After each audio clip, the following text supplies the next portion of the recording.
Hooray for today! It is a special day here at Fig and Farm at Home. Today is my birthday, and I am celebrating with all of you by sitting here behind the mic, giving you one of my very favorite things I've learned throughout the course of time, things I've experimented throughout the years, and I can't wait to share it with you. It's something that I don't want to say developed because I am definitely not the inventor of this, but it is something I've implemented and figured out for myself, and now I'm sharing it with you. It is naturally part of the Systemize Your Home summer series, but it is also in conjunction with how I celebrate my birthday. Now, I'm not doing this on my birthday, mind you, but each year when Mr. Fig and Farm asks what I would like for my birthday or Mother's Day, I always answer this one way. I would like a clean house that I didn't have to clean. Cleaning is work and I don't care for it. I just don't. But I absolutely love the way that a clean house feels. And at the time of recording, I am actually just cleaning up a big craft mess. I have had a crafternoon bonanza over here, prepping things for the shop, getting things summer ready. And it's been so much fun, but it's also been a little bit messy. Now, messy is different than dirty, and I will accept the mess, but today we are talking about the dirt. We're talking about creating a home system, cleaning system that works for you and for your family. It's kind of a fun one, and it's also informative, so get out your notebook. You might want to take some notes.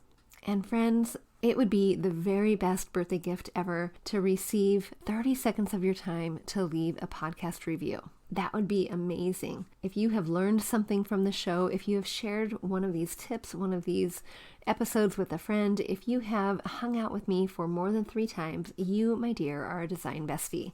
And I would love to hear from you. Thank you in advance for taking the time to wish me the happiest of birthdays by leaving a review.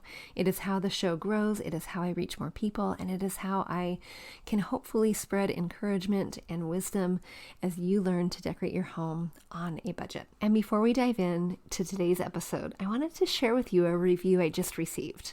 This is from Charlene. She says, "From Charlene here, also a subscriber on YouTube. I love your podcast as it is so helpful for me. I've been planning to move to a new home soon this year and to live on my own away from my parents as I just turned to an adult. The tips you guys are giving are going to be useful." Heart, heart, heart. Charlene, oh my goodness, heart, heart, heart back to you. This just made me smile ear to ear for so many reasons.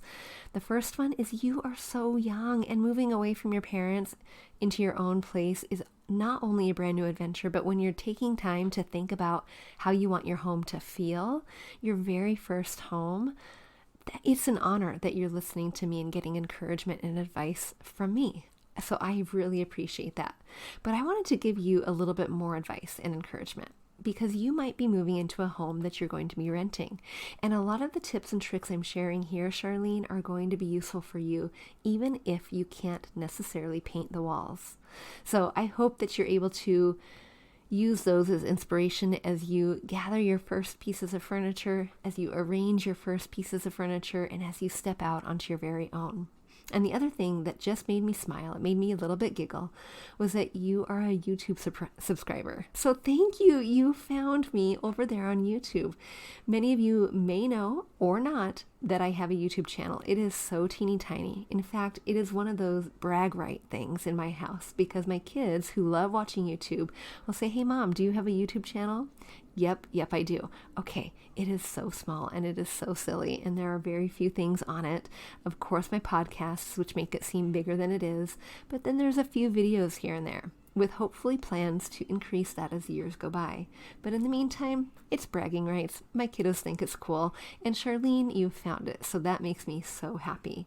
Thank you again for sharing such kind words, and for those of you who have not yet left a review but would like to, today's the day. Today's my birthday, and it would mean so much to me, and it would light me up just like Charlene's kind words did too. All right, friends, let's enjoy today's show. We grew up with the phrase, "Home is where the heart is," but our culture has shifted, and now the message is, "Home should be Pinterest perfect." I'm calling BS on that message. Home, it's not about the stuff, it's about the story. And whether you know it or not, your home is a reflection of you and is already saying something. So what is it that you want it to say? Hey, I'm Dani, a former first grade teacher turned home decorator.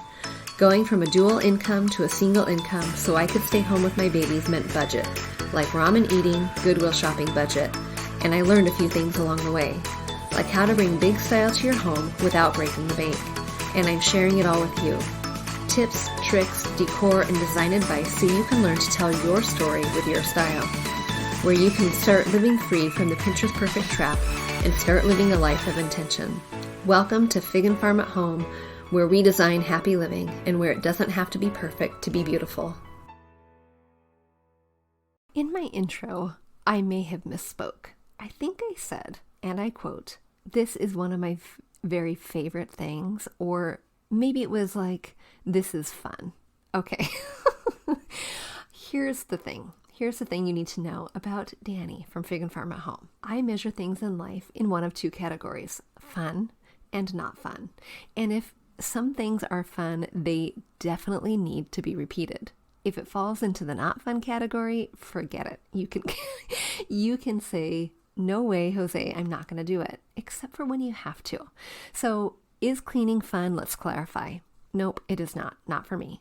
Do I like a clean house? Is a clean house fun? Yes, it is.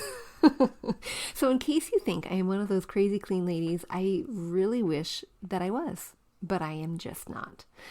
But I have developed the system that makes it more bearable and makes having the feeling of the fun, clean house a little bit more approachable, a little bit more attainable, and a little bit more enjoyable. So before I share this cleaning system that works for my family and I want to share this, that any of the systems I'm sharing throughout the Systemize Your Home summer series, these are not end-all be-all. I am definitely not proclaiming that this is the one, this is the best, you should do this.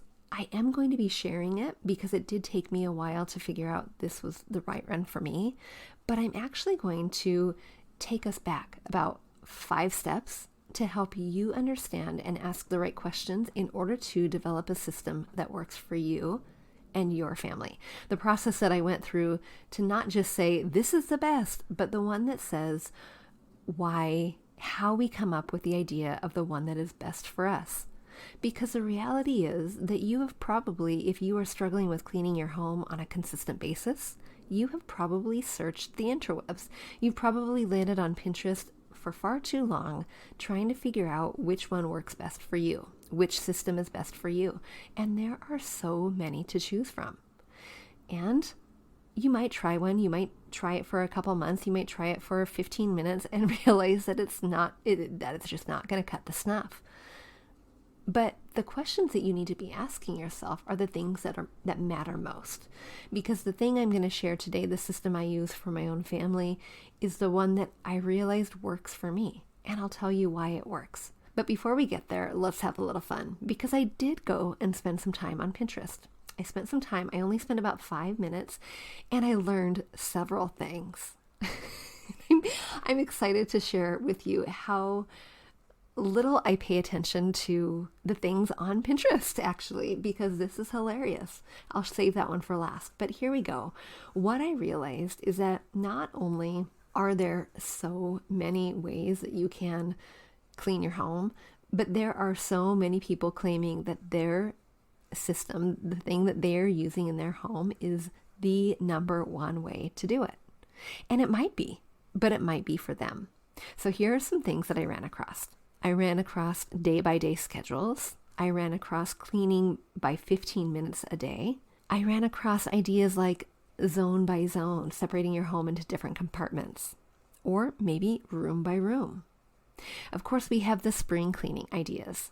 We have the tips by the pros, what the pros do and what they recommend for you to do and not to do. We have the deep cleaning recommendations, the ones where we are just going to be going all in for hours at a time. We have the company's coming, oh crud, what do we do? approach, which I will be sharing with you in just a minute. And then we have something by the Fly Lady. Okay, here's where I giggle quite a bit, because apparently the Fly Lady is to cleaning and organizing on Pinterest like Marie Kondo is to decluttering. I had no idea who the Fly Lady is, but apparently she's been around for a couple years and she has all kinds of ideas, all kinds of opinions, and about lots of things.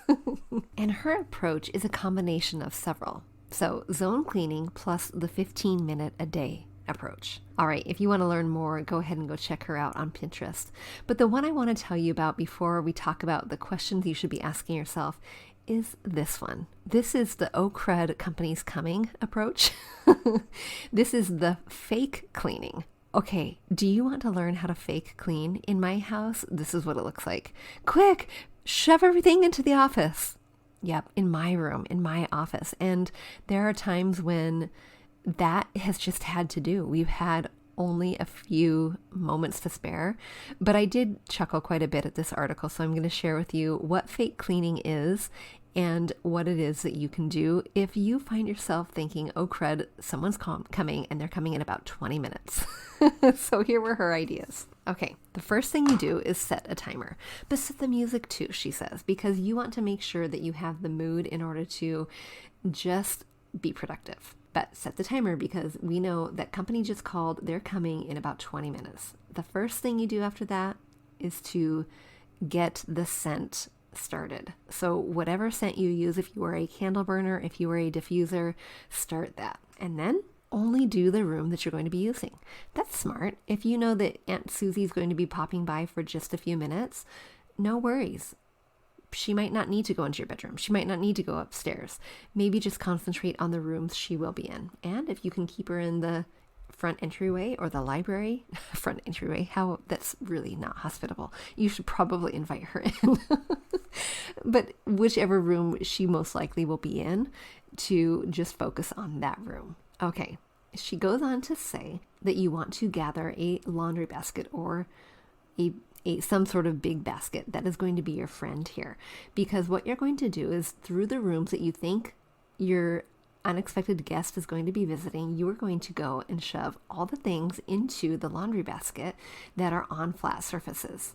So instead of at my house, shove it into mom's room, you just put it in the laundry basket. I kind of like that approach better. All right, if you have a feather duster, get that out because it's not going to be a big mess. You don't have to move the picture frames. You don't have to move the candles, the things on the mantelpiece. You don't have to do that, but you will get a dusted room. After that, you want to do an approach called, and this is new to me too, the swish and swipe. Apparently that's a thing.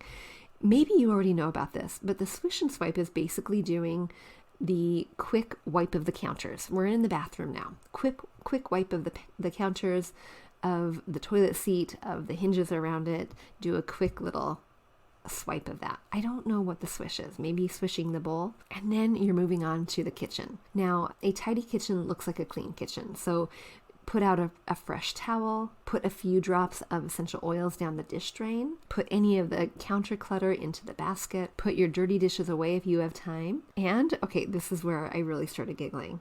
If you have clean dishes that somehow need to be put away that weren't put away already, put them in a dishpan and put them in the garage. Okay, we're going to talk about that in just a second because I do think I have a better solution for you than that, but that is an option. One article I read years ago, not by the same lady, was to put dirty dishes in the oven. Okay, that is an approach until you want to put the lasagna in and you preheat it without looking in the oven, and then you crisp all the dirt and grime and stuff that was on the plate. So maybe let's not use the stove. Okay, and the last tip was right before company's coming to put a little lipstick on before you open the door. Okay, here's what you need to know again about Dani at Fig and Farm at Home. If you saw me opening the door with lipstick on, you might know something's up.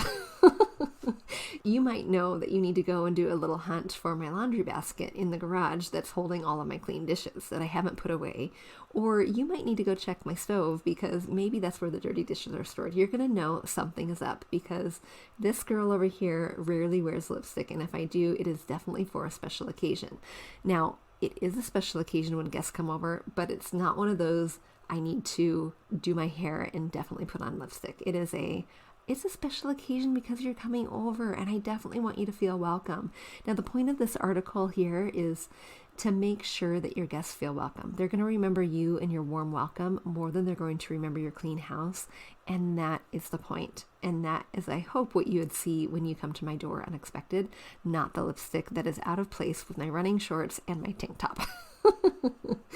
Okay, that gave me the chuckles. I'm not telling you the source for that because it does feel just a teeny tiny little bit outdated, especially with the lipstick before you open the door. But let's move on to the questions that you should be asking yourself as you develop a cleaning system that works for you. And here's my question before we get started is cleaning a chore for you? Meaning, do you like it or do you not like it? Is it something that you enjoy spending your Saturday morning doing or your Tuesday night doing? Is it something you invite your friends, or not your friends, but your family into with you? Or is it something you do on your own? Is it something that you do with a begrudging heart, or is it a way that you feel like you're serving your family as you're cleaning? What is your approach? I'm curious, and I'd like you to come and share with me inside of the Facebook group so that I can know. Okay, here's where we start taking notes. As you think about the system that works best for you and your family, and you try to develop a routine around that system. That's the whole point of developing a system, right? It's not so that you one week do 15-minute cleans here, and then the next week you're doing deep cleaning there, and then you're going back to the fly lady approach where you're doing zone cleaning with 15 minutes. You're trying to gain a little bit of consistency, a little bit of routine, and to allow that routine to compound upon itself so that you ultimately have a clean and tidy home most of the time. Of course, there are going to be big resets, and there are going to be times when you just need to maybe give something a little deeper clean than you needed to otherwise. But the whole goal is to develop a habit. That is the whole goal of systemizing your home in whatever topic we're talking about. So the first question that you should ask yourself is to know and understand what your baseline is. What is it? For me, I call it company ready. What does it look like when I'm expecting company? Not within that 20-minute time frame like the fake cleaning, but legitimately, if I know mother-in-law is going to be coming over and spending the weekend, or if I know I'm hosting a dinner party, or if I know something a little bit bigger is going to be happening, where I know that I'm going to want to have the clutter picked up, I'm going to want it to be tidy, I'm going to want to have, yes, for me, the baseboards, I'm going to want it to feel clean. What is your company ready standard? And only you know what that is. For me and my husband, if you were to ask each of us, it looks vastly different. In fact, when it's time to get ready for company, and if we haven't maintained this system, sometimes we have to scramble a little bit, work a little bit harder. And oftentimes, Mr. Fig and Farm will say, what is your priority? That's a great question to ask, but of course my response to him is everything. Company's coming. But if you develop a system that works for you, your everything doesn't need to be so desperate. So, and whoever is your helper doesn't necessarily need to ask that question. That's the goal. So understanding what your baseline is. And it's going to look different. I know I have friends, for example, who their baseline is really not super tidy. It is not a deep clean. It is not things need to be picked up off the floor. Things need to be organized and stacked, and the kitchen needs to be free of clutter. They're comfortable with that. That is their choice, and it's totally fine. But understanding what your baseline is, what your company ready standard is critical. Are you okay with that? Or does that stress you out, but not your husband, or vice versa? And respecting what that is of the other. So for me and Mr. Fig and Farm, for me, having company ready means I really would rather not have dirty clothes sitting on the stairs waiting for going up to the laundry room. I would really rather not have that. I would rather have things looking visibly dusted. I really would rather have it look and feel comfortable, because I know if it doesn't, I'm not going to feel comfortable. And if I don't feel comfortable, I'm not going to be in a posture that makes my guests feel comfortable. And ultimately, when you host someone in your space, you want them to feel comfortable. It's not about how new things are, shiny they are, or any of that. It's about how they feel in your presence. And I know if I'm not feeling good in my space, they're not going to feel good. This leads right into number 2, which is to have open communication. What does your communication look like surrounding what your baseline or your company ready standard is? If you have high expectations, but you're not communicating how it makes you feel when people come over and your house looks like a disaster, there's a disconnect there. Communicating to your kiddos that actually it kind of stresses mom out when people come over and we haven't dusted for a while, so can you help me out a little bit? Or communicating to your spouse that actually, you know what, I don't feel like we really need to work so hard when your mom's coming over. So if you don't feel like it, I don't feel like it. But having that open line of communication is going to be essential, not just understanding your baseline, but throughout whatever system you're going to be implementing when you finally land on one that works for you, so that you can communicate and delegate, which is number 3. Delegating, getting help from those you live with or not, is going to be something that when you establish early on is going to be beneficial for you. So if you are of the mindset that it's better to do it by yourself because it's going to be done best, great. But understanding that it's an unrealistic expectation to then hold a grudge for those who are not helping you. Or if you know that delegating means just finally deciding to set aside the funds to hire someone. Maybe it's a local college student. Maybe it is someone who is a single mom who can only work when you're watching her kids and would love the extra funds. Maybe it's a really professional cleaning company that you know you're going to be paying big bucks for, but it is well worth it. Whatever that delegation looks like for you, understanding what that is, communicating with your partner or who you share your space with, and then going from there. But not communicating and not delegating based on what standards you have and the goals and hopes for your space would be a disconnect. The 4th thing too, and this is the most important to understand what your system is, whether it would be beneficial for you to do a daily 15-minute a day, whether you need to do a zone cleaning, whether you just need to go all in every month, do a deep clean, whatever system works for you. These are some of the things that I asked myself in order to really decide what was best for me. And that is to understand what your daily, weekly, and monthly recurring tasks are. What are the things that you need to do in your cleaning routine daily in order to be company ready if someone were to pop by? What about weekly?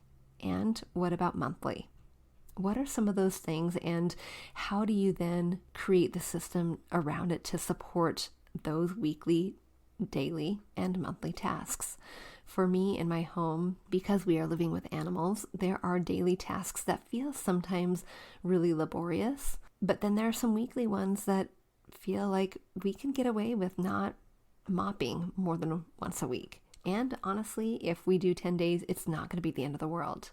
So my daily tasks in my home are taking out the recycling, emptying the dishwasher, loading the dishwasher, swishing and swiping, which apparently is a thing. I didn't know it was a thing. It's just something that we have the bathroom cleaner do.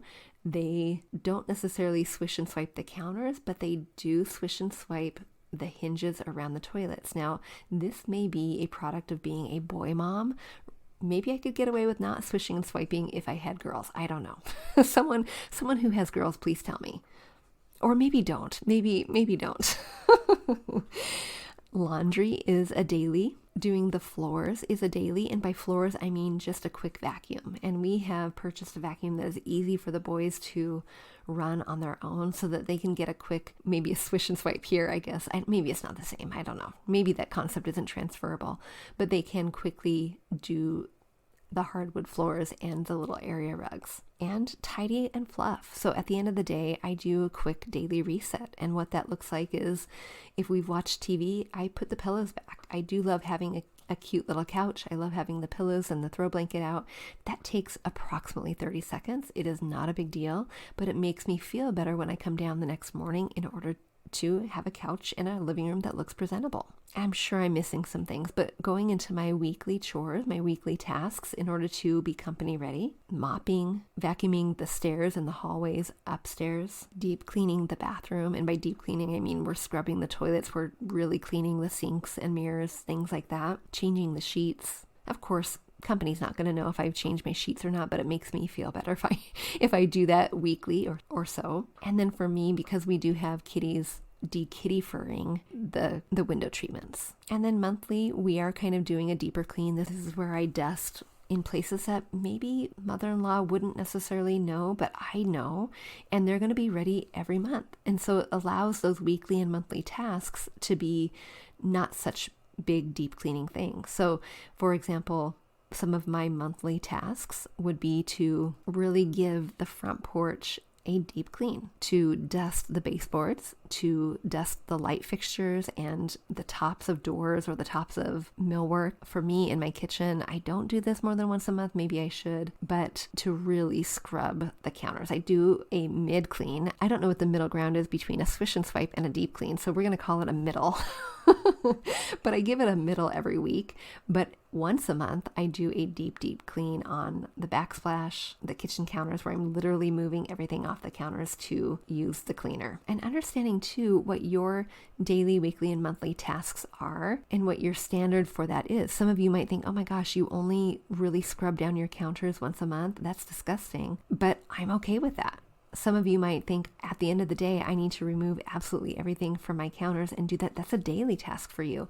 Understanding what that is and which category it goes into is going to be really important. But now, how do you do it? Are you going to set up a daily schedule, put it on a calendar? Are you going to separate it by room, and each day of the week, you just tackle a room? Maybe you have more than 7 rooms, so you have to do 2 a day. Maybe you are going to be dividing these tasks into zones. Maybe you'll be like the fly lady and do zone plus 15-minute time periods. For me and my family, we do zone cleaning, and I separate our home into 4 quadrants, and I've designed these not necessarily by location, though it has worked out a little bit that way. And those quadrants have about 4 rooms in it each, and inside of those 4 rooms I have one room that is pretty large, like the kitchen, but the kitchen isn't in the same quadrant as the living room because those take up a vast majority of time. But I might have the kitchen with the downstairs hallway and the little sunroom. I might have the living room with my office or the downstairs bathroom. I started this by writing down all of the rooms in my home and creating the zones based on location and being similar in location. And for me, that looked like taking a bird's eye view, and imagining that I was at the top of my home looking down and doing a cross section, dividing my home that way. And it did turn out to be pretty equal. Each quadrant has about the same amount of work per week. And for me and my family, we do have daily tasks, and those tasks are divided into chores for each of us. A lot of them for the kiddos. You've heard me say that some of those daily chores are just a reminder that we are part of a family, we work together. It is also a motivator, quite honestly, to have screen time. Yep, that is how we do it at our home. And we want to make sure that our kiddos are not just sitting behind screens all day. So they do have to do their part. I definitely don't want to be working and scrubbing and cleaning while they're just sitting with their little feet up, eating bonbons, looking at their screen and saying, "Hey mom, you missed a spot." That doesn't work for me. But understanding what works for you is critical. If that works for you, fantastic. Going back to my zone cleaning, I know that for me, I do the daily tasks, of course, daily. They're going to be just cursory. It's not going to be the deep clean. But I know that, for example, if my downstairs bathroom and my kitchen are in quadrant number 2, and it's week number 2 in my month, I am going to Saturday morning spend an hour deep cleaning. And that deep clean gets that quadrant ready, company ready, for the month. I'm going to touch it again, of course, with my daily tasks every day, but they're really little and they're minimal. They don't take a whole lot of time. But then week number 3, I'm going to be working on quadrant number 3. Quadrant number 3 might be my living room, my office, and my sunroom. It doesn't take a whole lot to do the dusting, to do the baseboards, to wash the textiles that are in that room. It doesn't take a whole lot of time, but it's going to be company ready then throughout the month. Same thing with quadrant 1 and quadrant 2, but the best suggestion if you were using a zone cleaning method is to really divide those rooms based on, realistically speaking, what works time-wise for your family, and who's going to be doing it. Right now, my kiddos are responsible for their own bedrooms, they have their bedrooms in one of the quadrants. And I might come in, I might help a little bit. I might do the vacuuming for them since I'm going to be vacuuming anyway, but it's going to be paired with something that's a little bit needing a deeper clean, like my master bathroom. It's going to be paired with that in my bedroom so that I'm doing those two tasks while they're doing their own bedrooms. If you want to know a little bit more in detail how I do my zone cleaning in my home, go back and listen to episode number 75. I go into a lot more detail explaining how it is that I divided my quadrants and what it is we do in each little section. But the point here is this. When you understand what your baseline or your company ready standard is, all of the daily and weekly tasks support the deeper cleaning that is happening once a month inside of the quadrant or zone cleaning. It's like a little synchronized hamster wheel of cleaning. And I have tried over the course of years to play with the Monday I'm going to do this room, Tuesday I'm going to do that room, Wednesday, and that got laborious. It did not work for me, and it felt really very defeating. This has been the most manageable, easy system that I've been able to maintain, and that's why I'm a big fan. But which one are you a fan of? And this is number 5. This is the question, not really a question, this is the task point to understanding which system is best for you. And that's just to experiment. But when you've done the foundational work of understanding what your baseline or company ready point is, when you've communicated the needs with your partner and the people you're sharing your space with, and when you have delegated responsibilities, you can decide what makes most sense for you. Do you have always a free Wednesday and you have 3 hours? Fantastic. I don't know. How long would it take you? It would take me more than 3 hours to clean my home, but maybe it doesn't for you. Is that going to be the system that works best for you? Or do you want to give it a go to try the zone cleaning, but 15 minutes a day sounds pretty great. But if you're struggling with maintaining a consistent cleaning routine, going onto Pinterest and experimenting with all of this cleaning system is best, this is the best way to do it, this is the number one way to clean your house, all of those that are flashing at us are going to do no good if you don't understand these foundational things. That's the work that should be done first. So let's review so you know. The first thing is to know your baseline. Understand what your company ready standard is so that you can get to that point and build backwards. Number 2, communicate with the people that you share your space with. What do you need from them? What does it make you feel like when your space doesn't feel clean on the regular?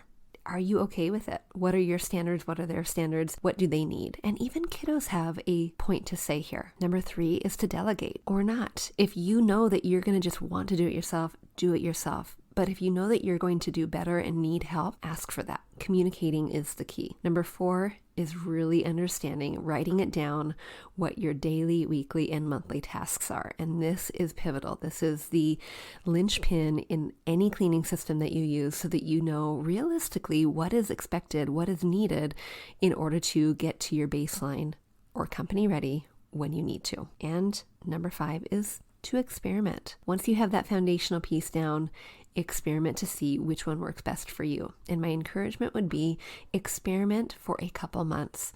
Because if you're going to try the zone cleaning and the zone cleaning is on a 1-month rotation, you might not know if you like it or not until you get to month 3. I knew after month 4, probably when I experimented, that this was the key, the ticket for my family.